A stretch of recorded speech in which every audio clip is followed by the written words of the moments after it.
सुन के महलिया में राजा तो रानी से अरज करे, रानी से अरज करे हो। धाना तोहरे तो जनमेला लनवा बहिनिया बोलैबे, बहिनिया बोलैबै हो। ससुरे से आई बहिनिया गनवा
छोड़ी लाला नावा के छोड़ी के हो जाओ तू ही जाबू नाई हरवा सुना हो मोरी रनिया सुना हो मोरी धनिया हो धना कैले पे दूसरा बियाहवा तू है ना लाई अइबे तू है ना लाई अइबे हो जाओ तू ही जाबू नाई हरवा सुना हो मोरी रनिया सुना हो मोरी धनिया हो धाना कैले पे दूसरा बियाहवा तू है ना लाई अइबे तू है ना लाई अइबे हो इतनी बचन सुनी रनिया तो राजा जी से बोली तो पिया जी से बोली न हो इतनी बचन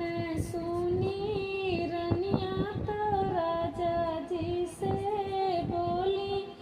तो पिया जी से बोली न हो पिया जो तू ही कर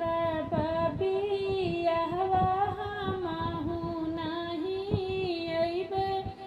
हमहु नहीं अइबे हो पिया जो तू ही कर बियाहवा हमहु नहीं अइबे हमहु नहीं अइबे हो पिया तोहा से सुंदर मोरा देवरा वो नाही साथे रहबे हम तोहा काजा लइबे हम तोहा काच हइबे हो पिया तोहारे से सुंदर मोरा देवरा वो नाही साथे रहबे हम तोहा काजा लइबे हो जाओ तू ही रानी